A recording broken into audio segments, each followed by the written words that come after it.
नमस्कार साथियों, बीपीएससी तैयारी 3.0 एवं 4.0 के लिए आज बहुत ही ज़रूरी वीडियो होने वाला है। आज हम आपके लिए 28 जून को हेडमास्टर की परीक्षा हुई थी, बीपीएससी के द्वारा आयोजित की गई थी प्रधान शिक्षक की, और इसमें जीएस प्रश्नों का आपके लिए सटीक हल लेके आए हैं। और हमने यहाँ पे आपके जो जीएस के जितने प्रश्न पूछे गए थे, फॉर एग्जाम्पल मॉडर्न हिस्ट्री, कुछ एंशिएंट और मिडाइवल के भी हैं, तो वो 6 से 8 और 9 से 10 के लिए इंपॉर्टेंट है।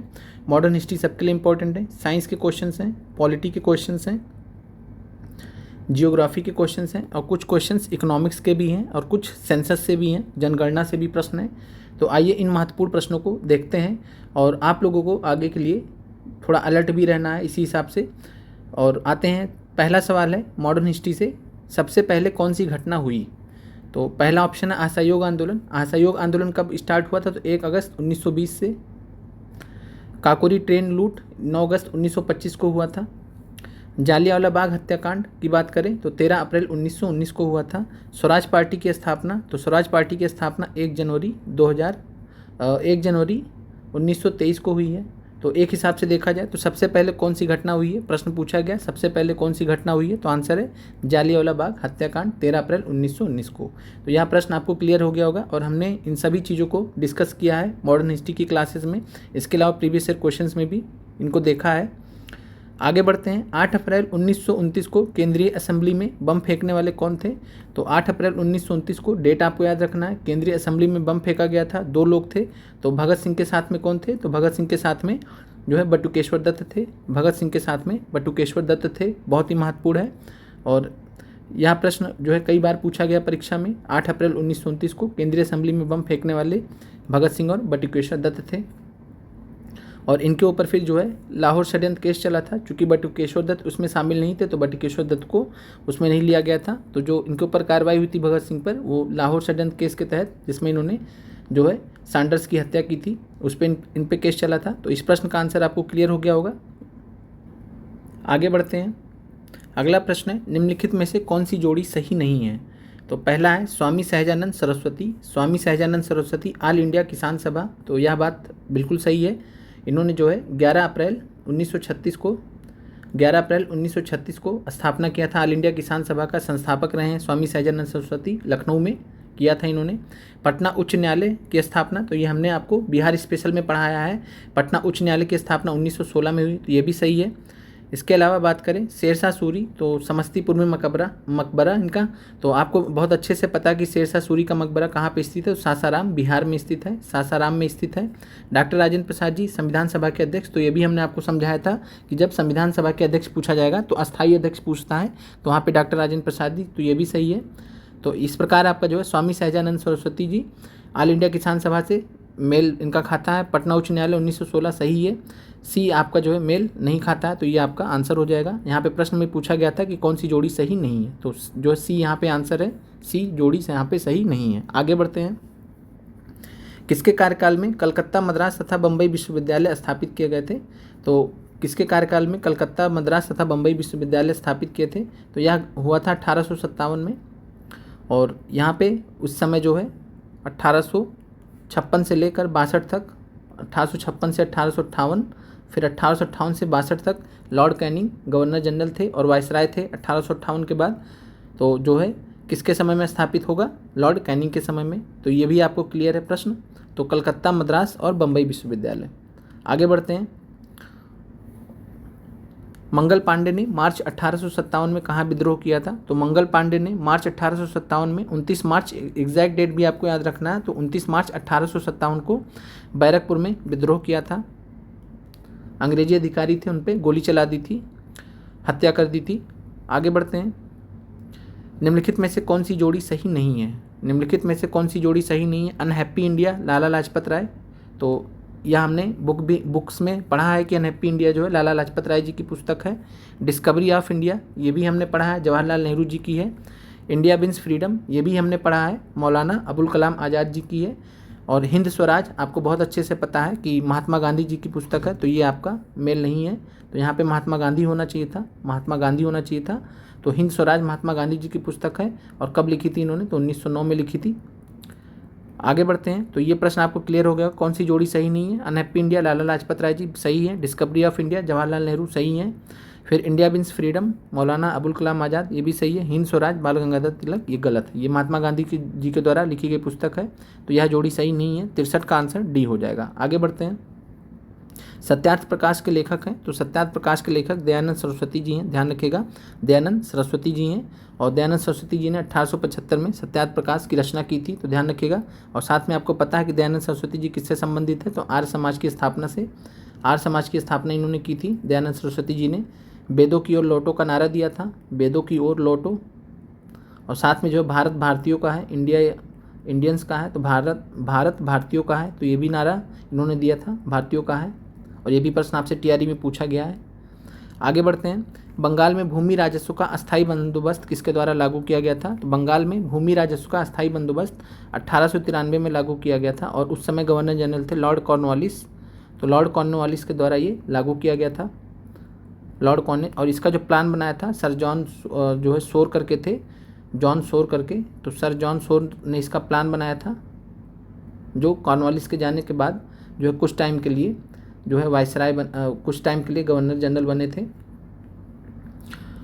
तो ये आपको क्लियर हो गया। तो अस्थायी बंदोबस्त 1893 में लागू किया गया था बंगाल में, किसके द्वारा, तो लॉर्ड कॉर्नवालिस के द्वारा।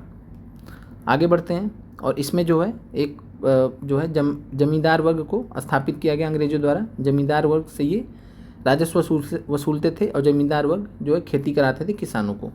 आगे बढ़ते हैं।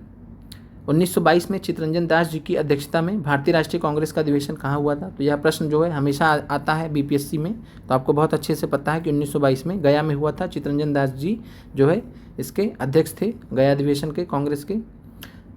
आगे बढ़ते हैं। भारतीय राष्ट्रीय कांग्रेस का द्वितीय अधिवेशन कहाँ हुआ था, तो ये भी हमने ये सब चीज़ें हमने कवर की हैं। तो आप देख पा रहे हैं कि मॉडर्न हिस्ट्री से जितने भी प्रश्न पूछे गए लगभग आपको सभी कुछ कवर कराया गया है। भारतीय राष्ट्रीय कांग्रेस का द्वितीय अधिवेशन कलकत्ता में हुआ था और किसकी अध्यक्षता में हुआ था, तो दादा भाई नौरोजी की अध्यक्षता में, दादा भाई नौरोजी की अध्यक्षता में। तीसरा अधिवेशन कहाँ हुआ था, तो तीसरा अधिवेशन मद्रास में हुआ था, मद्रास में हुआ था। और इसमें जो है पहले मुस्लिम अध्यक्ष बने थे बदरुद्दीन तैयब जी। और हमने आपसे बोला भी था कि आप कैसे याद कर सकते हैं कि पहला आपको पता है बम्बई में है, तो पहला बम्बई प्रेसिडेंसी हो गया, दूसरा कलकत्ता प्रेसिडेंसी हो गया, तीसरा बचा मद्रास, तो तीसरा हो गया मद्रास प्रेसिडेंसी। ऐसे आप याद कर सकते हैं। आगे बढ़ते हैं। तो कलकत्ता अधिवेशन की अध्यक्षता दादा भाई नौरोजी ने की थी। आगे बढ़ते हैं। सुभाष चंद्र बोस कितनी बार भारतीय राष्ट्रीय कांग्रेस के अध्यक्ष चुने गए थे, तो सुभाष चंद्र बोस जी जो है बात करें तो 1938 में बने थे, 1939 में बने थे, तो हरिपुरा और त्रिपुरी अधिवेशन में अध्यक्ष बने थे। फिर 1939 में गांधी जी के मतभेद के कारण इन्होंने त्यागपत्र दे दिया था। तो कितनी बार अध्यक्ष बने, तो 2 बार अध्यक्ष बने। इस्तीफा दिया था वो अलग बात है, लेकिन अध्यक्ष बने थे, अध्यक्ष पद से इस्तीफा दिया था, तो जो 1938 में भी थे और 1939 में भी थे। तो 2 बार अध्यक्ष जो है कांग्रेस के चुने गए थे सुभाष चंद्र बोस जी। आगे बढ़ते हैं। निम्नलिखित में से किस वंश ने सबसे अधिक समय तक शासन किया, निम्नलिखित में से किस वंश ने सबसे अधिक समय तक शासन किया, तो यह जो है प्राचीन काल से रिलेटेड प्रश्न है और इसका आंसर है गुप्त काल। और यह जो है टीजीटी और पीजीटी में ही ये सब ऐसे सवाल पूछे जाते हैं, तो उनके लिए ही इम्पोर्टेंट है। आगे बढ़ते हैं। निम्नलिखित वंशों में से किस वंश ने सबसे पहले शासन किया, तो यहाँ पे जो है मध्यकाल से है। तो मध्यकाल में जो है जहाँ तक हमें ध्यान आ रहा है शायद टीजीटी में पूछा जाता है, क्योंकि जो है 6 से 8 में वर्ल्ड हिस्ट्री पूछता है। तो जैसे भी है, अगर आप में 6 से 8 और 9 से 10 की बात कर रहे हैं, अगर आप में ऐसे प्रश्न पूछे जाते हैं तो ज़रूर तैयार करें ऐसे प्रश्नों को। कोई बहुत ज़्यादा जो है भारी प्रश्न नहीं है, बहुत कॉमन प्रश्न है। किस वंश ने सबसे पहले शासन किया है, तो दिए गए में देखा जाए तो खिलजी वंश था। और खिलजी वंश जो है, खिलजी वंश के बाद तुगलक वंश आया था और लोदी सैयद बाद में आए हैं। तो सबसे पहले दिए गए विकल्पों में खिलजी वंश सबसे पहले आया था। आगे बढ़ते हैं। बाकी आपको किसने जो है किसका संस्थापक वगैरह सब आपको तैयार कर लेना है, जिन वर्ग के लिए काम का है। पीआरटी के लिए ऐसे प्रश्न नहीं पूछे जाते हैं, पीआरटी में केवल मॉडर्न हिस्ट्री के प्रश्न पूछे जाते हैं। 2-3 क्वेश्चन ये पूछे गए तो इनको डिस्कस किया जा रहा है। आगे बढ़ते हैं। निम्नलिखित में से कौन सा कथन सही नहीं है, शिवाजी के पिता का नाम शाहजी था, तो ये सबको पता होना चाहिए क्योंकि शिवाजी जो है नेशनल आइकन है और इनसे रिलेटेड सवाल कहीं भी पूछे जा सकते हैं, तो सभी के लिए इंपॉर्टेंट है प्रश्न। शिवाजी के पिता का नाम शाहजी था, ये बात सही है। शिवाजी की मंत्री परिषद को सप्त प्रधान कहते थे, तो अष्ट प्रधान कहा जाता था, आपने पढ़ा भी होगा, अष्ट प्रधान कहा जाता था। तो यहाँ पे ये सही नहीं है, सही नहीं पूछा गया, तो ये हो जाएगा शिवाजी के संरक्षक का नाम दादोजी कोंडदेव था, तो ये भी सही है। शिवाजी का माता नाम जीजाबाई था, तो ये भी सही है। तो यहाँ पे बी ऑप्शन गलत है, तो ये आंसर हो जाएगा बी। आगे बढ़ते हैं। जैन धर्म के 23वें तीर्थंकर कौन थे? तो जैन धर्म के 23वें तीर्थंकर थे पार्श्वनाथ, 24वें थे वर्धमान महावीर। आगे बढ़ते हैं। पाटलिपुत्र में कौन सी बौद्ध संगीति आयोजित की गई थी? तो पाटलिपुत्र में तृतीय बौद्ध संगीति आयोजित की गई थी। आप इसको एक क्रम से याद कर लें, 6 से 8, 9 से 10 वाले, जिनमें भी ऐसे प्रश्न पूछे जाते हैं। पीआरटी में जो है अभी तक तो मॉडर्न हिस्ट्री से प्रश्न ही पूछे गए हैं, उसके अलावा जो है बहुत गिने चुने प्रश्न पूछे गए हैं। आगे बढ़ते हैं। और चूंकि हेडमास्टर का पेपर है, तो हेडमास्टर के पेपर में तो सब कुछ पूछ सकता है, चूंकि हेडमास्टर का पेपर है। फरवरी 1946 में मॉडर्न हिस्ट्री का प्रश्न है। फरवरी 1946 में नौसेना का विद्रोह कहाँ प्रारंभ हुआ था? तो नौसेना का विद्रोह हुआ था 18 फरवरी 1946 को, बम्बई से स्टार्ट हुआ था। तो बम्बई में 18 फरवरी 1946 को नौसेना विद्रोह हुआ था, ध्यान रखिएगा। आगे बढ़ते हैं। संविधान सभा के संदर्भ में, अब पॉलिटी के कुछ क्वेश्चंस हैं। संविधान सभा के संबंध में निम्नलिखित में से कौन सा कथन सत्य है? या वयस्क मताधिकार पर आधारित नहीं थी? तो यह बात बिल्कुल सही है कि जो है संविधान सभा जो है वो वयस्क मताधिकार पर आधारित नहीं थी। जो है मताधिकार का जो अधिकार था वो बहुत सीमित था, बहुत जो है 10 से 15% लोगों के पास मतदान का उस समय अधिकार था, तो वयस्क मताधिकार पर तो आधारित नहीं थी। यह प्रत्यक्ष मतदान का फल थी, तो जो है ये गलत है स्टेटमेंट। प्रत्यक्ष मतदान का फल नहीं थी, अप्रत्यक्ष मतदान हुआ था, अप्रत्यक्ष जो है मतदान हुआ था। तो यहाँ जो है पहला स्टेटमेंट है ये सही है, दूसरा गलत है, तीसरा यह बहुदलीय निकाय था, तो ये भी बात बिल्कुल सही है। संविधान सभा को बहुदलीय निकाय माना गया है और इसमें कार्य करने के लिए कई समितियाँ थी, तो 8 प्रमुख समितियाँ थी, उसके अलावा लगभग 23 समिति के आसपास थी, तो ये ध्यान रखिएगा कई सारी समितियाँ थी। तो आपका आंसर सही कौन सा है? तो 1 सही है, 3 सही है, 4 सही है। आइए देखते हैं, 2 गलत है। तो यहाँ पे दिए गए विकल्पों में कहीं नहीं दिया गया, तो आपका आंसर यहाँ पे होना चाहिए उपयुक्त में से कोई नहीं। और 1, 3, 4 यहाँ पे सही होगा, केवल 1, 3, 4 सही है, चूँकि ऑप्शन में नहीं तो आंसर हो जाएगा उपयुक्त में से कोई नहीं। और यह प्रश्न इससे पहले भी जो है कई आयोग द्वारा यह प्रश्न सेम टू सेम यही प्रश्न पूछा गया है, तो इसके रिगार्डिंग क्लैरिटी रहनी चाहिए आपको। आपका यहाँ पे उचित आंसर 1, 3, 4 है। आगे बढ़ते हैं। और एक जगह पे हम प्रश्न देख रहे थे, तो यहाँ पे जो है बहुदलीय निकाय नहीं था, तो उस प्रश्न में यह भी स्टेटमेंट गलत था तो उस केस में आंसर 1, 4 था। लेकिन यहाँ पे चूंकि बहुदलीय निकाय दिया गया तो ये भी बात सही है, तो 1, 3, 4 तीनों सही है, तो 1, 3, 4 तो विकल्प में है नहीं, तो आपका आंसर हो जाएगा एक उपयुक्त में से कोई नहीं। निम्नलिखित में से किनसे निर्धारित होता है कि भारत का संविधान परिसंघीय है? तो भारत का संविधान परिसंघीय है, ये जो है केंद्र और राज्यों के बीच में जो शक्तियों का विभाजन किया गया, वितरण किया गया, इससे पता चलता है कि भारत का संविधान परिसंघीय है।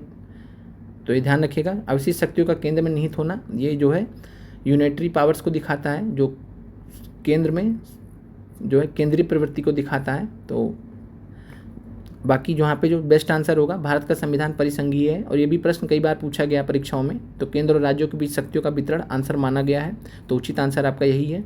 तो जब केंद्र और राज्यों के बीच शक्तियों का वितरण होता है, तो वो जो है भारत के संविधान के परिसंघीय ढांचे को दिखाता है, फेडरल स्ट्रक्चर को दिखाता है।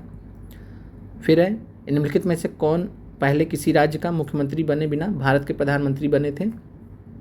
तो मोरारजी देसाई ये पहले मुख्यमंत्री थे। चरण सिंह जी भी उत्तर प्रदेश के मुख्यमंत्री थे। बीपी सिंह भी मुख्यमंत्री थे। चंद्रशेखर जी जो है ये किसी भी राज्य के मुख्यमंत्री नहीं थे, ये डायरेक्ट प्रधानमंत्री बने थे। जैसे इंदिरा गांधी जी प्रधानमंत्री बनी थी डायरेक्ट, वैसे ही चंद्रशेखर जी डायरेक्ट प्रधानमंत्री बने थे। यही प्रश्न यहाँ पूछा गया है कि किसी राज्य का मुख्यमंत्री बने बिना भारत के प्रधानमंत्री बने, तो यहाँ पे केवल 4 ही सही हैं, चंद्रशेखर जी ही सही हैं। तो आपका आंसर हो जाएगा केवल 4 यहाँ पे आंसर हो जाएगा। फिर आगे बढ़ते हैं, संविधान प्रारूप समिति के अध्यक्ष कौन थे? तो आपको बहुत अच्छे से पता है कि संविधान के जो है प्रारूप समिति के अध्यक्ष, ड्राफ्टिंग कमेटी के अध्यक्ष कौन थे? डॉक्टर भीमराव अंबेडकर। आगे बढ़ते हैं, भारत में मौद्रिक नीति कौन घोषित करता है? तो भारत में मौद्रिक नीति, मॉनेटरी पॉलिसी की बात करें तो ये जो है भारतीय रिजर्व बैंक को घोषित करता है। ये कॉमन प्रश्न है, किसी में भी, वैसे तो है इकोनॉमिक्स का, लेकिन किसी में भी पूछा जा सकता है। तो भारत में मौद्रिक नीति ध्यान रखिए, और इससे पहले भी सेम टू सेम ये प्रश्न आया है, हमने आपको हल भी कराया है। तो भारतीय रिजर्व बैंक भारत में मौद्रिक नीति को घोषित करता है, तो ध्यान रखिएगा। 1946 में गठित अंतरिम सरकार में जगजीवन राम को कौन सा विभाग सौंपा गया था? तो आपको बहुत अच्छे से पता है कि जो है जगजीवन राम जी को, जिनको बाबूजी के नाम से जाना जाता है, बाबूजी के नाम से जाना जाता है, इनको श्रम मंत्रालय दिया गया था। वित्त मंत्रालय लियाकत अली खान के पास था। रक्षा मंत्रालय बलदेव सिंह के पास था। आगे बढ़ते हैं। योजना आयोग को नीति आयोग द्वारा कब प्रतिस्थापित किया गया? तो योजना आयोग को जो है नीति आयोग द्वारा प्रतिस्थापित किया गया था 1 जनवरी 2015 को। 1 जनवरी 2015 को नीति आयोग को स्थापित किया गया था। किसके स्थान पर? तो योजना आयोग के स्थान पर। तो नीति आयोग बना था 1 जनवरी 2015 को। यही प्रश्न आपसे पूछा गया है। तो योजना आयोग की जगह पे बना था, तो योजना आयोग की जगह पे प्रतिस्थापित करके नीति आयोग बना था। और नीति का फुल फॉर्म होता है national institution for transforming India. ये भी आपसे पूछा जा सकता है। तो national institution for transforming India, transforming India, तो ये भी आपको ध्यान रखना है। आगे बढ़ते हैं। और ये मेन थिंक टैंक है गवर्नमेंट ऑफ इंडिया का। आगे बढ़ते हैं। भारत का कार्यवाहक मुख्य न्यायाधीश नियुक्त किया जाता है, तो एक्टिंग चीफ जस्टिस की बात कर रहा है, एक्टिंग चीफ जस्टिस। तो भारत के कार्यवाहक मुख्य न्यायाधीश की बात करें तो एक्टिंग चीफ जस्टिस। तो ऐसे केस में जब किसी कारणवश जो है चीफ जस्टिस को जो है सेलेक्ट ना किया जा सके, ऐसा कुछ प्रॉब्लम आ जाए, तो उस केस में एक्टिंग चीफ जस्टिस की बात कर रहे हैं, तो कार्यवाहक मुख्य न्यायाधीश। और हमेशा ऐसी नियुक्तियां जो हैं, ऐसी बड़ी नियुक्तियां हमेशा राष्ट्रपति ही करते हैं। तो ये भी आपको क्लियर रहना चाहिए। मुख्य न्यायाधीश नहीं कर सकते हैं, क्योंकि नियुक्ति से संबंधित जो पावर दी गई है वो भारत के राष्ट्रपति को दी गई है। तो कार्यवाहक मुख्य न्यायाधीश की नियुक्ति कौन करता है? भारत के राष्ट्रपति। आगे बढ़ते हैं। निम्नलिखित कथनों पर विचार कीजिए, निम्नलिखित कथनों पर विचार कीजिए। प्रश्न है, भारतीय संविधान में कोई संशोधन लाने का उपक्रम किया जा सकता है। तो संविधान संशोधन की बात कर रहे हैं यहाँ पे। तो भारतीय संविधान में कोई भी संविधान संशोधन अगर लाना है तो लोकसभा में भी लाया जा सकता है, राज्यसभा में भी पेश किया जा सकता है, राज्य विधानमंडल द्वारा नहीं पेश किया जा सकता, राष्ट्रपति द्वारा नहीं लाया जा सकता। तो भारतीय संविधान में कोई संविधान लाने का उपक्रम जो है ये लोकसभा और राज्यसभा दोनों में लाया जा सकता है। तो ध्यान रखिएगा। तो आंसर है यहाँ पे 1 और 2। आंसर है यहाँ पे 1 और 2। आगे बढ़ते हैं। निम्नलिखित में से कौन सा सही सुमेलित नहीं है? तो अनुच्छेद 155 राज्यपाल को हटाना। तो यहाँ पे जो है अनुच्छेद 155 जो है नियुक्ति से संबंधित है राज्यपाल के, तो यहाँ पे गलत है ये। तो सही सुमेलित पहला ही नहीं है। अनुच्छेद 154 राज्यपाल का कार्यकारी प्राधिकार सही है। अनुच्छेद 156 राज्यपाल की पदावधि ये भी सही है। 153 राज्यपाल का कार्यालय। तो ये ध्यान रखिएगा, यहाँ पे 155 गलत है। राज्यपाल को हटाने की बात जो है आगे है, यहाँ पे नहीं है। तो अनुच्छेद 155 नियुक्ति से संबंधित है, तो ये आपका सही आंसर है, यही सुमेलित नहीं है। अगला प्रश्न है, समिति जिसकी संस्तुति पर देश में पंचायती राज को लागू किया गया था उसके अध्यक्ष थे। तो समिति जिसकी संस्तुति पर देश में पंचायती राज, पहली बात अगर बात करें देश में पंचायती राज कब लागू किया गया था, अगर हम आपसे सवाल पूछें देश में पंचायती राज कब लागू किया गया था, तो आप कहेंगे 24 अप्रैल 1993 को लागू किया गया था। और 24 अप्रैल को ही हम क्या मनाते हैं? पंचायती राज दिवस। तो 24 अप्रैल 1993 को मनाए थे। और ये कौन सी समिति थी जिसने ऐसा रिकमेंडेशन दिया था कि जो है देश में पंचायती राज को लागू किया जाए, यानी संवैधानिक दर्जा दिया जाए? तो एल एम सिंघवी कमेटी। तो इस का आंसर, इस प्रश्न को आप समझ गए होंगे क्या पूछा गया है। तो समिति जिसकी संस्तुति पर देश में पंचायती राज को लागू किया गया था 1993 में, 24 अप्रैल 1993 को जब लागू किया गया था, तो उसके अध्यक्ष थे। तो किस समिति की संस्तुति पे हुआ था? एल एम सिंघवी समिति थी, और एल एम सिंघवी वो व्यक्ति थे, ध्यान रखिएगा। उसके अध्यक्ष थे L M Singhvi. L M Singhvi के नाम से कमेटी थी, एल एम सिंघवी उसके अध्यक्ष थे। तो एल एम सिंघवी समिति कहते हैं। और इसी समिति के माध्यम से जो है पंचायती राज को संवैधानिक दर्जा दिया गया 73वें और 74वें संविधान संशोधन अधिनियम से। तो ध्यान रखिएगा, ये प्रश्न आपको क्लियर हो गया होगा। और यहाँ पे बात करें तो जो बलवंत राय मेहता कमेटी है, बलवंत राय मेहता समिति है, 1957 में आई थी। और इसके माध्यम से जो है, इसके माध्यम से देश में पहली बार जो है राजस्थान के नागौर जिले में इससे प्रभावित होकर राजस्थान के नागौर जिले में जो है पंचायती राज व्यवस्था का शुभारंभ किया गया था। लेकिन यहाँ पे बात किया गया प्रश्न में देश में लागू किया गया। तो देश में लागू तभी किया जाएगा, देश में समान रूप से लागू होता है, तो वो संविधान संशोधन के माध्यम से लागू हुआ था 73वें और 74वें। 24 अप्रैल 1993 से लागू हुआ था पंचायती राज एल एम सिंघवी समिति के सिफारिश पर। और इसके अध्यक्ष कौन थे? L M Singhvi. तो यहाँ आंसर एल एम सिंघवी होना चाहिए था, चूँकि दिया नहीं है तो विकल्प हो जाएगा उपयुक्त में से कोई नहीं। आगे बढ़ते हैं। निम्नलिखित में से भारत का राष्ट्रपति किसकी नियुक्ति नहीं करता है? तो निम्नलिखित में से भारत का राष्ट्रपति किसकी नियुक्ति नहीं करता है? तो बात करें उपराष्ट्रपति। तो जैसे आपने पढ़ा था कि भारत के राष्ट्रपति का चुनाव कैसे होता है, तो भारत के राष्ट्रपति के चुनाव का निर्वाचक मंडल होता है। उस निर्वाचक मंडल में जो है लोकसभा के निर्वाचित सदस्य होते हैं, राज्यसभा के निर्वाचित सदस्य होते हैं, आपने पढ़ा था। साथ में विधानसभा के निर्वाचित सदस्य होते हैं। उसके अलावा दिल्ली और पुडुचेरी के विधानसभा, जो दोनों यूनियन टेरिटरीज हैं दिल्ली और पुडुचेरी, उसके विधानसभा के निर्वाचित सदस्य होते हैं। ये चुनाव करते हैं मिलकर। सेम इसी प्रकार उपराष्ट्रपति की जब बात आती है तो लोकसभा और राज्यसभा के सभी सदस्य मिलकर जो है जो है उपराष्ट्रपति का चुनाव करते हैं। तो ये ध्यान रखिएगा। तो ऐसे ही जो है उपराष्ट्रपति का निर्वाचक मंडल होता है, उपराष्ट्रपति का निर्वाचक मंडल होता है। तो इस प्रकार जो है बात करें तो भारत का राष्ट्रपति जो है उपराष्ट्रपति की नियुक्ति नहीं करता है, इसके लिए एक निर्वाचक मंडल होता है, वही उसका चुनाव करता है। फिर है मुख्य निर्वाचन आयुक्त, तो इसकी जो है नियुक्ति राष्ट्रपति करता है, राज्यपाल को भी राष्ट्रपति नियुक्त करता है, प्रधानमंत्री को भी राष्ट्रपति ही नियुक्त करता है। तो ध्यान रखिएगा, प्रधानमंत्री को भी राष्ट्रपति ही नियुक्त करते हैं। तो यहाँ पे आंसर उपराष्ट्रपति है। आगे बढ़ते हैं। निम्नलिखित अधिकारियों पर विचार कीजिए। मंत्रिमंडल सचिव, मुख्य निर्वाचन आयुक्त, संघीय मंत्रिमंडल सदस्य, भारत के मुख्य न्यायाधीश। अग्रता क्रम में इनका सही अनुक्रम है। तो यहाँ पे जो है आपसे पूछा गया कि सबसे एक पद क्रम दिया गया है, तो उसके हिसाब से जो है पहले कौन आएगा। तो यहाँ पे बात करें तो भारत के मुख्य न्यायाधीश ये सबसे पहले आएंगे दिए गए चारों में। भारत के मुख्य न्यायाधीश के बाद जो है संघीय मंत्रिमंडल के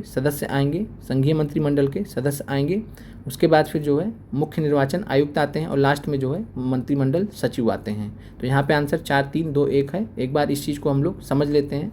इसको हम ऑर्डर ऑफ प्रेसिडेंस बोलते हैं, अग्रता क्रम। और इस अग्रता क्रम की बात करें हम तो भारत के संविधान के तहत जो है ये, अगर यह बात करें तो भारत गणराज्य का वरीयता क्रम एक सूची होता है जिसमें पदाधिकारियों को, गणमान्य व्यक्तियों को और अधिकारियों को औपचारिक उद्देश्यों के लिए सूचीबद्ध किया जाता है।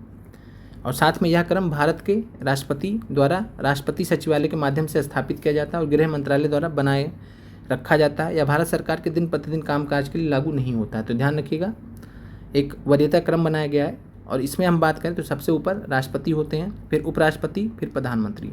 तो ध्यान रखिएगा, पहले नंबर पर राष्ट्रपति होते हैं तो द्रौपदी मुर्मू हैं, फिर दूसरे नंबर पर उपराष्ट्रपति हो गए, तीसरे नंबर पर प्रधानमंत्री हो गए, फिर उसके बाद राज्यपाल हैं, देन 5वें नंबर पर पूर्व राष्ट्रपति, एक वरीयता क्रम है, फिर उप प्रधानमंत्री हैं, चीफ जस्टिस हैं। तो ध्यान रखिए यहाँ पे चीफ जस्टिस हैं यहाँ पे, फिर लोकसभा के अध्यक्ष आते हैं, केंद्रीय कैबिनेट मंत्री हैं, राष्ट्रीय सुरक्षा सलाहकार, प्रधानमंत्री के प्रधान सचिव, नीति आयोग के उपाध्यक्ष, फिर पूर्व प्रधानमंत्री। इस तरीके से जो है क्रम चलता है और फिर यहाँ पे जो है एक तरीके से जो है पूरा ये पैटर्न फॉलो होता है। तो काफ़ी ये टफ प्रश्न पूछा गया था यहाँ से, और वरीयता क्रम में जो है शुरू से भी नहीं पूछा गया, तो बीच में से पूछ लिया गया है। तो यह जो है प्रश्न भी काफ़ी कठिन था। और यहाँ पे आप देख सकते हैं जज of supreme court, chairman of UPSC, chief election commissioner, controller, CAG की बात कर रहे हैं। तो जो है एक सीक्वेंस में है और इसमें आप देखेंगे तो जो है चीफ जस्टिस जो है सुप्रीम कोर्ट के वो ऊपर है। अब आते हैं प्रश्न पे। तो यहाँ प्रश्न था, तो इसमें जो है भारत के मुख्य न्यायाधीश सबसे ऊपर है, उसके बाद संघीय मंत्रिमंडल सदस्य हैं, देन मुख्य निर्वाचन आयुक्त हैं और उसके बाद मंत्रिमंडल सचिव हैं। आगे बढ़ते हैं। निम्नलिखित में से, साइंस के प्रश्न है आपके सामने, निम्नलिखित में से कौन सा एक अजैव निम्नीकरण पदार्थ है। तो अजैव निम्नीकरण पदार्थ की बात करें तो DDT है और NCERT से सिंपल सवाल है। हमने आपको NCERT साइंस के क्वेश्चंस कराए थे तो वहाँ पे ये प्रश्न कराया गया आपको। आगे बढ़ते हैं। निम्नलिखित में से कौन सा तत्व आसानी से एक इलेक्ट्रॉन मुक्त कर देता है। तो ये प्रश्न आपका 15 मार्च को हमने आपको, अगर याद होगा तो हमने आपको 6 से 8 का साइंस का पेपर कराया था। उस साइंस के पेपर में सेम टू सेम प्रश्न पूछा गया था। तो पोटेशियम आंसर वहाँ भी था। तो यहाँ पे भी जो है आसानी से एक इलेक्ट्रॉन मुक्त कर सकता है, तो आंसर है पोटेशियम। और फिर जैसे जैसे नीचे जो है यहाँ पे पीरियोडिक टेबल से रिलेटेड सवाल है ये, तो उसमें जो है यहाँ पे आंसर पोटेशियम है और यह भी प्रश्न रिपीट है। तो रिपीटेड प्रश्न होते रहते हैं, ये आप देख पा रहे हैं यहाँ पे। और इसीलिए जो प्रीवियस ईयर क्वेश्चंस को आपको देख के रहना बहुत ज़रूरी होता है। भले आपको कॉन्सेप्ट ना पता हो, लेकिन अगर आपने प्रीवियस ईयर क्वेश्चन देखा है तो उसी से आपके जो कई क्वेश्चन सही हो जाते हैं। ये देखिए आप 15 मार्च को यह पेपर पूछा गया था, पेपर में पूछा गया था PRT में, पहले 5 अभाज्य संख्याओं का योग। तो पता है हमने वहाँ पे भी सॉल्व करते हुए बताया था कि 2 3 5 7 2 3 5 7 11 और जोड़ेंगे इसको तो 28 आ जाएगा। तो पहले 5 अभाज्य संख्याओं का योग 28 होता है, तो 28 आंसर है। तो ये प्रश्न हमने ऐसे ही रखा है, बाकी मैथ वाले प्रश्न बाद में एक साथ करा देंगे। ये हमने बस यही दिखाने के लिए रखा है कि क्वेश्चंस रिपीट होते हैं। अब इस पेपर से भी कुछ क्वेश्चंस आगे रिपीट होंगे, ये भी तय है। फिर अब बिहार में घाघरा नदी गंगा नदी से कहाँ पे मिलती है? तो बिहार में घाघरा नदी गंगा नदी से रेवलगंज में मिलती है। हम आपको जो है जो नदियाँ बिहार में गंगा में मिलती हैं और साथ में जो बिहार की महत्वपूर्ण नदियाँ हैं उसका हम आपको एक लिस्ट दे देंगे, तो उसमें आपको जो है क्लियरिटी हो जाएगी कहाँ कहाँ पे कौन मिलता है, कि अगर इससे रिलेटेड प्रश्न आएगा तो आपको जो है गलत ना हो। तो रेवलगंज जगह है बिहार में, वहाँ घाघरा नदी जो है गंगा नदी से मिल जाती है। आगे बढ़ते हैं। ENT स्पेशलिस्ट डॉक्टर द्वारा निम्नलिखित में से किस तरह का दर्पण का प्रयोग करते हैं? तो ये भी फिर से साइंस का प्रश्न है, NCERT का प्रश्न है। आंसर है कॉनकेव मिरर, अवतल दर्पण। अवतल दर्पण का प्रयोग करते हैं जब भी बड़ा देखना होता है तब हम अवतल दर्पण का प्रयोग करते हैं। उत्तल दर्पण जब बड़े को हमें छोटे में देखना होता है, बहुत बड़ी चीज़ को हमें छोटे में देखना होता है तो उत्तल दर्पण का प्रयोग करते हैं। तो और जो है समतल दर्पण का प्रयोग जो है आप देखते हैं जो नाई वगैरह रहते हैं सैलून में, वहाँ यूज़ करते हैं। तो ENT स्पेशलिस्ट जो है कैसे दर्पण प्रयोग करते हैं? अवतल दर्पण का प्रयोग। आगे बढ़ते हैं। निम्नलिखित में से कौन सा एक वानस्पतिक हार्मोन है? तो ये भी प्रश्न NCERT का है, NCERT 10th क्लास का है। और वहाँ पे जो है 4 प्लांट हार्मोन्स के बारे में आपको बताया गया है, जैसे ऑक्सिन है, जिबरेलिन है, इसके अलावा साइटोकिनिन है जो सेल डिवीजन में हेल्प करता है, कोशिका विभाजन में के लिए जिम्मेदार होता है साइटोकिनिन, और ये जो है ऑक्सिन, जिबरेलिन। और ये हमने आपको जब क्वेश्चंस कराए थे उस चैप्टर के तो वहाँ पे हमने आपको बताया भी था, हमें याद भी है, ऑक्सिन, जिबरेलिन। और इसके अलावा एब्सिसिक एसिड होता है, एब्सिसिक एसिड होता है। बाकी जो शुरू के 3 होते हैं साइटोकिनिन, ऑक्सिन और जिबरेलिन, ये जो है ग्रोथ में मदद करते हैं। और एब्सिसिक अम्ल जो होता है, एब्सिसिक एसिड जो रहता है, ये ग्रोथ को रोकता है, अत्यधिक ग्रोथ को रोकता है। तो 4 प्रकार के प्लांट हार्मोन है, वानस्पतिक हार्मोन है। तो यहाँ पे साइटोकिनिन दिया है, बाकी इंसुलिन जो है, एस्ट्रोजन और थायरॉक्सिन, ये सब जो है वानस्पतिक हार्मोन नहीं है, ये जंतु हार्मोन है। तो साइटोकिनिन यहाँ पे आंसर हो जाएगा। आगे बढ़ते हैं। और आप देख पा रहे हैं साइंस के लिए आपको NCERT पढ़ना ही आवश्यक है। हमने जितना पढ़ाया है आप उसको अच्छे से पढ़ लीजिए, रिवाइज कर लीजिए, इधर उधर की नई चीज़ों में मत भटकिए। और सेम चीज़ जो है जियोग्राफी के भी साथ में है, जियोग्राफी। और चूँकि हेडमास्टर का पेपर है तो आप इससे आप मत रिलेट करिए कि एग्जैक्टली ऐसा पेपर आपका आएगा, बस आपको क्वेश्चंस जानना जरूरी होता है, तो इसीलिए क्योंकि कुछ क्वेश्चन रिपीट हो जाते हैं, बस इतना ही है। बाकी आपको जितना बताया गया आप उसी पे स्टिक करिए। जियोग्राफी NCERT को अच्छे से तैयार करिए, पढ़ा दिया गया सब कुछ, 6 से 10 तक NCERT कंप्लीट करा दिया गया, सारा अच्छे से पढ़ डालिए, 4 से 5 बार रिवाइज कर लीजिए, अच्छे से क्लियर हो जाएगा। क्वेश्चंस हम करा ही रहे हैं आपको। फिर है नदी तथा उसकी सहायक नदियों के निम्न जोड़ों में कौन सा एक जोड़ा सही नहीं है? तो कृष्णा नदी, भीमा, तो भीमा सहायक नदी है। चंबल यमुना की सहायक नदी है, यमुना में जाके मिल जाती है। फिर है गोदावरी, गोदावरी मानस, तो ये गलत है। जो है मानस ये ब्रह्मपुत्र की सहायक नदी है, ब्रह्मपुत्र की सहायक नदी है। और ब्रह्मपुत्र तिस्ता, तो तिस्ता जो है ये ब्रह्मपुत्र की सहायक नदी है। तो तिस्ता यहाँ हमने टिस्टा लिखा हुआ है, तो तिस्ता जो है इंग्लिश का सीधे हिंदी ट्रांसलेशन कर लिया है इन्होंने, ठीक है। तो ध्यान रखिएगा, टिस्टा नहीं तिस्ता है यहाँ पे। और तिस्ता नदी जो है ब्रह्मपुत्र की सहायक नदी है। हालांकि तिस्ता पहले गंगा की होती थी, लेकिन जो है ब्रह्मपुत्र ने रिवर कैप्चरिंग एक प्रोसेस होता है, रिवर कैप्चरिंग, रिवर को ही कैप्चर कर लिया, रिवर को ही पकड़ लिया, तो ब्रह्मपुत्र में अब बहती है तिस्ता, तो तिस्ता जो है ये सही है। गोदावरी का जो है मानस नहीं है, मानस किसकी है? ब्रह्मपुत्र की है। तो मानस, गोदावरी मानस ये जोड़ा सही नहीं है। आगे बढ़ते हैं। 2 विद्युत आवेशों के बीच लगने वाले बल को निम्नलिखित में से किस नियम के द्वारा प्रतिपादित किया जाता है? तो 2 विद्युत आवेशों के बीच में लगने वाले बल को कूलम्ब का नियम होता है, उसी से जो है प्रतिपादित किया जाता है। तो थोड़ा स्टैंडर्ड प्रश्न था ये। तो कूलम्ब के नियम से जो है 2 विद्युत आवेशों के बीच में जो है लगने वाले बल को इससे हम प्रतिपादित करते हैं। आपको ओम का नियम बहुत अच्छे से पता है कि आवेश से तो रिलेटेड नहीं है, तो आप इससे अलग कर सकते थे। और आवेश की जब बात आएगी तो कूलाम, जब चार्ज की बात आएगी तो कूलाम आपको याद आ जाता है, तो जो है उससे भी आप रिलेट कर सकते हैं कि विद्युत आवेश की बात करें तो कूलाम आंसर हो जाएगा, ऐसे भी। आगे बढ़ते हैं। और फैराडे का नियम जो है इलेक्ट्रोमैग्नेटिक इंडक्शन के लिए होता है, तो वो भी नहीं होगा यहाँ पे। तो इस प्रश्न का आंसर हो गया कूलाम का नियम। आगे बढ़ते हैं। निम्नलिखित में से सबसे पहले भारत आने वाला कौन था? तो यहाँ पे दिए गए विकल्पों में मेगास्थनीज सबसे पहले भारत आए थे, उसके बाद फाइयान आए हैं, फिर जो है ह्वेनसांग आए हैं, ह्वेनसांग हर्ष के समय में आए हैं, हर्ष राजा जो थे उनके समय में आए हैं। जो है फाइयान चंद्रगुप्त के समय में आए हैं, चंद्रगुप्त सेकंड के समय में। मेगास्थनीज जो है चंद्रगुप्त मौर्य के समय में आए हैं। इत्सिंग जो है सबसे लास्ट में आए हैं, तो सबसे लास्ट में इत्सिंग आए हैं और सबसे पहले मेगास्थनीज आए हैं। आगे बढ़ते हैं। और ये भी प्रश्न जो एंशिएंट हिस्ट्री का है, और ये प्रश्न पीआरटी में नहीं पूछे जाते हैं। ऐसे पीआरटी में अभी तक मॉडर्न हिस्ट्री पूछा गया है, तो आप ऐसे प्रश्नों के लिए परेशान ना हो। ये सब जो है 6 से 8 और 9 से 10 के लिए है, जिनमें यह प्रश्न आते हैं। फिर कैगा परमाणु ऊर्जा प्लांट स्थित है, तो कैगा परमाणु ऊर्जा प्लांट ये कर्नाटक में है। हम आपको एक जो है परमाणु ऊर्जा प्लांटों की महत्वपूर्ण जो है, जो आपसे परीक्षा में पूछे जाते हैं, उनका एक लिस्ट दे देंगे, तो वहाँ से आपका काम हो जाएगा। तो कैगा परमाणु ऊर्जा प्लांट कर्नाटक में स्थित है। आगे बढ़ते हैं। फिर अब बिहार के किस जिले में मैग्नेटाइट पाया जाता है, तो बिहार के किस जिले में मैग्नेटाइट, तो मैग्नेटाइट जो है ये आयरन का ओर होता है, आयरन का अयस्क होता है। एक हेमेटाइट आपने सुना है, हेमेटाइट होता है, तो हेमेटाइट तो साधारणतया पाया जाता है बिहार में, लेकिन मैग्नेटाइट जो है बहुत रेयरली मिलता है और ये जमुई में पाया गया है। तो जमुई में पाया गया है, तो बिहार के किस जिले में मैग्नेटाइट पाया गया है, तो जमुई में, और जल्दी हाल में ही पाया गया है, तो इसलिए प्रश्न इंपॉर्टेंट भी है। आगे बढ़ते हैं। कमरे के ताप पर द्रव अवस्था में रहने वाले एक धातु का नाम निम्न में से क्या होगा, तो ये प्रश्न आपको बहुत अच्छे से पता है, एनसीईआरटी में भी पढ़ाया गया है, क्विज में भी कराया गया है। और यहाँ पे क्या पूछा गया, धातु, तो धातु कौन सा होता है, पारा, मरकरी, इसका सिंबल होता है Hg। तो मरकरी या पारा जो है कमरे के ताप पर द्रव अवस्था में रहता है। इसके अलावा ब्रोमीन क्या है, तो ब्रोमीन जो है वो अधातु है, जो है अधातु है, नॉन मेटल है, जो कमरे के ताप पर द्रव अवस्था में रहता है। इसको हम रेड लिक्विड भी बोलते हैं, ब्रोमीन को हम रेड लिक्विड भी बोलते हैं। आगे बढ़ते हैं। किसी तार का प्रतिरोध निम्नलिखित में से किससे दिया जाता है, तो यह प्रश्न भी रिपीटेड है, 6 से 8 में शायद हमने आपको कराया था, या पीआरटी में कहीं तो पूछा गया था, रिपीटेड है ये।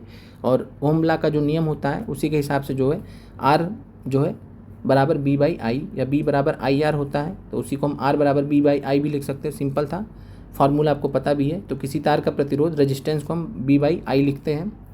आगे बढ़ते हैं। बिहार के निम्नलिखित राष्ट्रीय राजमार्गों में से कौन सा एक सबसे लंबा है, तो दिए गए विकल्पों में बात करें तो NH-31 जो है सबसे लंबा है बिहार के निम्नलिखित राष्ट्रीय राजमार्गों में से। आगे बढ़ते हैं। बाकी आप कमेंट करके बताइए कि बिहार का सबसे लंबा राष्ट्रीय राजमार्ग कौन है, इनमें से नहीं है, वो अलग है। फिर अम्ल क्षार के साथ क्रिया करके लवण तथा पानी बनाते इस प्रतिक्रिया को क्या कहते हैं, तो ये भी हमने आपको 6 से 8 वाले साइंस पेपर में जो 15 मार्च को हुआ था उसमें हमने पेपर सेम टू सेम करा है, सेम टू सेम प्रश्न पूछा गया है। तो जो है निष्प्रभावीकरण, यहाँ पे थोड़ा ऑप्शन अलग लिया गया, देखिए यहाँ पे भी सेम प्रश्न लिया गया, सेम ऑप्शन ले लिया गया। तो आपको जो है उदासीनीकरण आपने पढ़ा है, तो वही चीज़ है, चाहे उदासीनीकरण कहिए चाहे निष्प्रभावीकरण कहिए।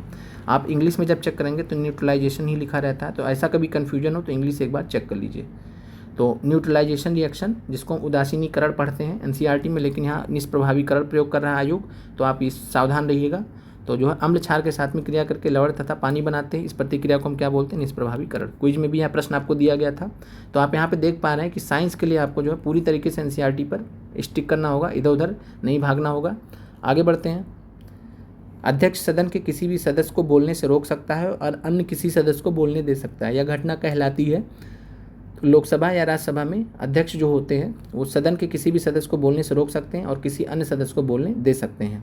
ऐसा कभी कभी होता है जब नहीं रुकते हैं सदस्य, तो जो है मजबूर हो जाते हैं अध्यक्ष, तो ऐसा करते हैं, और इस प्रक्रिया को बोलते हैं yielding the floor. Yielding the floor यानी बैठ जाना, ईल्डिंग द फ्लोर। और हिंदी थोड़ा सा सही नहीं है इसका, तो ईल्डिंग द फ्लोर, और जो है ये रहता है किसी को रोक रहे हैं और किसी अन्य को बोल रहे हैं कि आप बोलिए, तो ईल्डिंग द फ्लोर। तो ये जो है अब ध्यान रखिएगा, ईल्डिंग द फ्लोर इंग्लिश में याद रखिएगा, ज़्यादा क्लियरिटी रहेगी। हिंदी कभी कभी गलत दे दिया जाता है, कभी कभी कुछ उल्टा सीधा दे दिया जाता है हिंदी, तो इंग्लिश आप ध्यान रखिएगा। ईल्डिंग द फ्लोर कहते हैं जब अध्यक्ष सदन के किसी सदस्य को बोलने से रोकता है और अन्य किसी सदस्य को बोलने देने के लिए अलाउ कर देता है। आगे बढ़ते हैं। भारत में नवीन आर्थिक योजना का शुभारंभ कब हुआ था, तो न्यू इकोनॉमिक पॉलिसी कब आई थी, तो 1991 में आई थी। 1991 में LPG आपने सुना होगा, लिबरलाइजेशन, प्राइवेटाइजेशन, ग्लोबलाइजेशन का कॉन्सेप्ट आया था। तो न्यू इकोनॉमिक पॉलिसी भारत सरकार की जो है 24 जुलाई 1991 को आई थी, 24 जुलाई 1991 को आई थी। आगे बढ़ते हैं। कुछ इकोनॉमिक्स के भी प्रश्न यहाँ पूछे गए हैं। अब साइंस का प्रश्न है, शरीर निम्नलिखित में से किसके वंचित हो जाने से धनावेशित हो जाएगा, तो शरीर कोई भी बॉडी है, अगर उसमें प्रोटॉन्स हैं, पॉजिटिव चार्ज प्रोटॉन्स हैं, अगर जो है वहाँ पे हम इलेक्ट्रॉन्स हटा दें, निगेटिव चार्ज इलेक्ट्रॉन्स हटा दें, तो बॉडी में क्या बचेगा, सिर्फ प्रोटॉन बचेगा, न्यूट्रॉन से कोई खास अंतर आएगा नहीं। तो प्रोटॉन क्या होता है, प्लस चार्ज होता है। तो धनावेशित होने के लिए क्या वंचित होना, किससे वंचित होना पड़ेगा, इलेक्ट्रॉन से वंचित होना पड़ेगा। यानी इलेक्ट्रॉन ना हो तो कोई बॉडी जो है धनावेशित ही रह जाएगी, उसमें प्रोटॉन्स की वजह से पॉजिटिव चार्ज ही बचेगा। तो किसके वंचित हो जाने से जो है शरीर धनावेशित हो जाएगा, इलेक्ट्रॉन की वजह से, इलेक्ट्रॉन से वंचित। यानी इलेक्ट्रॉन ना हो तो बॉडी जो है धनावेशित हो जाएगा, केवल पॉजिटिव चार्ज प्रोटॉन्स बचेंगे, जिससे जो है धनावेशित ही रह जाएगा। आगे बढ़ते हैं। सूर्य से आने वाले अल्ट्रावायलेट विकिरण निम्नलिखित में से कौन सा कैंसर पैदा करते हैं। तो ये आपने पढ़ा भी है कि स्किन कैंसर, त्वचा का कैंसर करते हैं, यूवी रेस से त्वचा का कैंसर होता है। और इसको जो है कौन बचाता है हमें, तो ओजोन की परत बचाती है, जो कि समताप मंडल में पाई जाती है। समताप मंडल में ओजोन परत पाई जाती है जो हमें बचाती है। और अगर ओजोन परत नहीं होती तो जो है स्किन कैंसर के चांसेस सबसे ज़्यादा थे। तो यूवी रेस जो है त्वचा का कैंसर पैदा कर सकती है। आगे बढ़ते हैं। इंद्रधनुष हमेशा निम्नलिखित में से किस दिशा में बनता है। तो सूर्य से विपरीत दिशा में हमेशा बनता है। कभी भी आप देखिए, सूर्य जिधर होगा उसके अपोजिट डायरेक्शन में इंद्रधनुष बनता है। तो आसान प्रश्न था ये। बाकी आप कमेंट करके बताइए कि इंद्रधनुष जो है किस प्रक्रिया के कारण बनता है। एनसीईआरटी में यहाँ दिया गया है, पढ़ाया भी गया आपको। फिर अब बिहार की निम्न नदियों में से कौन सी एक नदी अमरकंटक से उत्पन्न होती है। तो अमरकंटक से बात करें तो सोन नदी की उत्पत्ति अमरकंटक के पास में ही होती है। तो अमरकंटक से माना जाता है इसको। तो अमरकंटक से उत्पन्न होती है सोन नदी। आगे बढ़ते हैं। अजय नदी जो है बिहार में उत्पन्न होती है। आगे बढ़ते हैं। निम्नलिखित पहाड़ियों में से कौन सी एक पहाड़ी पाई जाती है जहाँ पर पूर्वी तथा पश्चिमी घाट आपस में मिलते हैं। तो पूर्वी और पश्चिमी घाट मिलते हैं नीलगिरी पर। तो नीलगिरी की पहाड़ियों पर पूर्वी और पश्चिमी घाट मिलते हुए प्रतीत होते हैं। और आप कमेंट करके बताइए कि कौन सा जो है टाइगर रिजर्व है या नेशनल पार्क है। तो टाइगर रिजर्व है जो इसके सेंटर पे स्थित है, जहाँ पे पूर्वी और पश्चिमी घाट आपस में मिलते हैं, वहाँ पे कौन सा टाइगर रिजर्व स्थित है।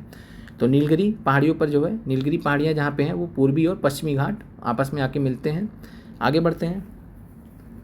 International union for conservation of nature के द्वारा लुप्त प्राय घोषित सौरिया पुंडियाना पौधा भारत में कहाँ पाया जाता है। तो यह जो है मणिपुर में पाया जाता है। मणिपुर के तमांग लांग डिस्ट्रिक्ट में पाया जाता है। तो मणिपुर में पाया जाता है, ध्यान रखिएगा, हो सकता है प्रश्न पूछ ले। तो सौरिया पुंडियाना नामक पौधा जो है तमांगलांग मणिपुर में पाया जाता है। अगला प्रश्न है, निम्नलिखित में से कौन सी गैस चूने के पानी को दूधिया बना देती है। तो फिर से एनसीईआरटी साइंस का प्रश्न। तो निम्नलिखित में से कौन सी गैस चूने के पानी को दूधिया बना देती है। Carbon dioxide. तो आप देख रहे हैं कि एनसीईआरटी का कितना इंपॉर्टेंस है। अगर एनसीईआरटी पे कमांड है आपका तो आपके जो प्रश्न आएंगे वो तो गलत होने से रहे, आपको एक्स्ट्रा एडवांटेज रहेगा। तो इसीलिए हम आपसे कहते हैं कि एनसीईआरटी को बहुत अच्छे से पढ़िए। आप कहते हैं कि आपका तैयार हो गया, आपने एक बार पढ़ लिया, आप क्या करें, बार बार पढ़िए, रिवाइज के जब तक एग्जाम खत्म ना हो जाए तब तक पढ़ते रहिए, अच्छे से समझिए। जितनी बार आप पढ़ेंगे आपको उतना ही नया डायमेंशन मिलता है। कई बार आप देखते हैं कि पिछली बार ये चीज़ें आपसे रह गई थी, इस बार आप कवर कर ले रहे हैं। तो कौन सी गैस चूने के पानी को दूधिया बना देती है। Carbon dioxide. हमने इसको आपको कई बार रिएक्शन वगैरह करके बताया, समझाया है। आगे बढ़ते हैं।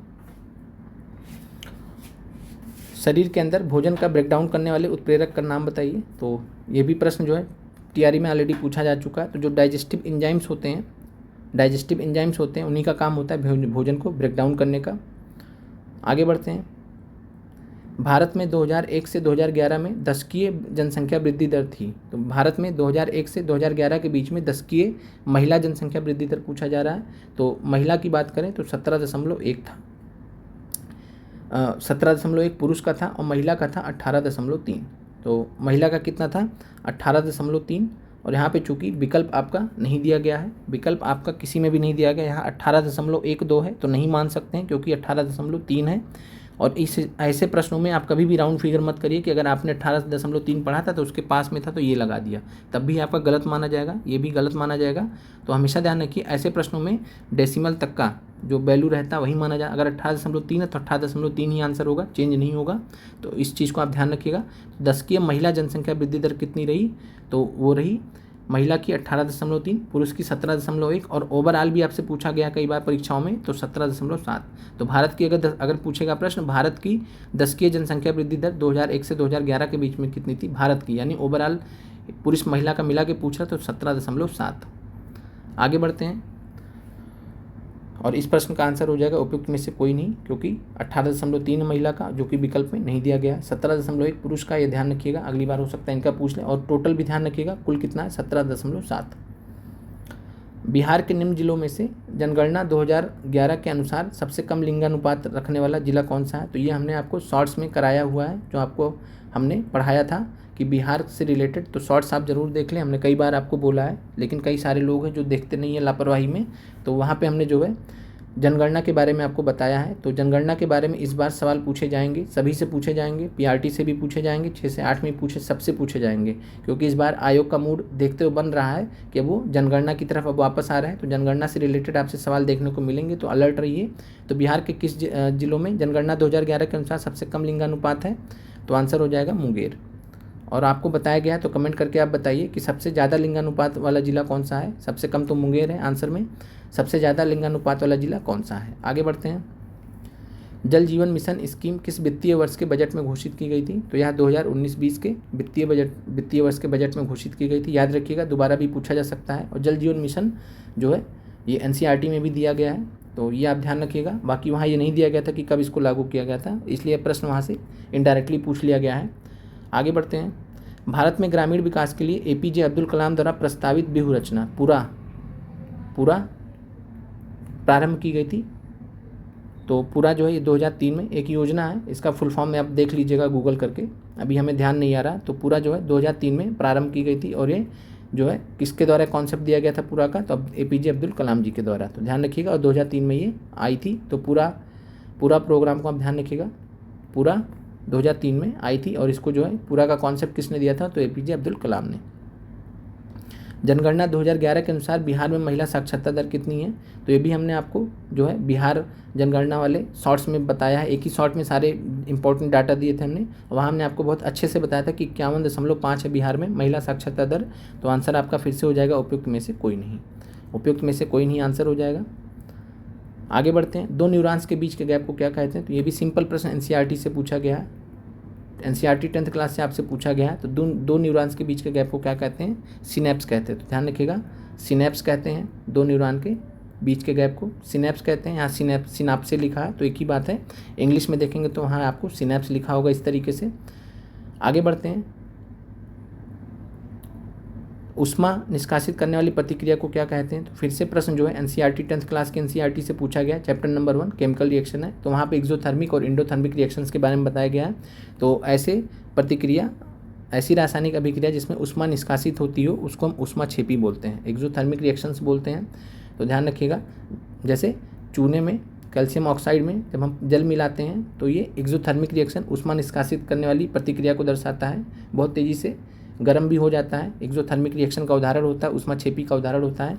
और ऐसे जिसमें ऊष्मा लगती हो, ऊष्मा का अवशोषण होता है तो उसको ऊष्माशोषी बोलते हैं, इंडोथर्मिक रिएक्शंस बोलते हैं। और अब आप कमेंट करके बताइए कि जो श्वसन होता है, हमने आपको पढ़ाया भी है, बताया भी है, श्वसन जो होता है वो ऊष्माक्षेपी होता है या ऊष्माशोषी होता है। श्वसन जिसको रेस्पिरेशन बोलते हैं, तो बॉडी में, शरीर में, मानव शरीर में श्वसन या रेस्पिरेशन जो है ऊष्माक्षेपी है या ऊष्माशोषी है। आगे बढ़ते हैं। तो ये प्रश्न आपके आज के समाप्त हो गए। लगभग जो है 61 प्रश्न थे यहाँ पे जो आपके जीएस से रिलेटेड थे। तो आप लोग कमेंट करके ज़रूर बताएं कि आपको क्लास कैसी लगी, और साथ में आप जो है चैनल से जो है ज़्यादा से ज़्यादा जुड़ें। और आपको जो है बीपीएससी टीआरई के लिए ऑलरेडी हमने काफ़ी कुछ गाइड कर दिया है। 2000 PIQs की प्लेलिस्ट जो नए लोग हैं वो ज़रूर देख के ख़त्म करें, क्योंकि एकलव्य सीरीज अपने हिसाब से रिवीजन में चल रहा है। तो टाइम टू टाइम ही वीडियोस अपलोड होंगे, लगातार तो नहीं हो सकते। तो ये चीज़ आप ध्यान रहें। और साथ में आप टेलीग्राम लिंक जरूर ज्वाइन कर लें, वहाँ आपको PDF वगैरह प्रोवाइड कर दी जाती है एकलव्य सीरीज़ की, और वहाँ से आप जो है, और साथ में आप NCERTs पे जरूर कमांड करें। और एकलव्य सीरीज़ में हमने मॉडर्न हिस्ट्री पूरा पढ़ा दिया, तो मॉडर्न हिस्ट्री के लिए अलग से कहीं जाने की जरूरत नहीं है। एकलव्य सीरीज़ से आप मॉडर्न हिस्ट्री कंप्लीट कर लीजिए, सभी लोग वापस से रिवीजन कर लीजिए। और PIQs वगैरह सब जो है एकलव्य सीरीज़ में वापस से ऐड हो रहे हैं, लेकिन और सभी को ऐड करने में टाइम लगेगा। तो आप जो पूरा नए जुड़े हैं वो 2000 PIQ जरूर देख लें। बाकी आप टेलीग्राम में जो है पर्सनल मैसेज करके हमसे बात कर सकते हैं। अगर आप नए हैं, डाउट है आपको, तो वहाँ आप हमसे बात कर सकते हैं, पूछ सकते हैं। तो मिलते हैं अगले वीडियो में। आप लोगों का देखने के लिए बहुत बहुत धन्यवाद।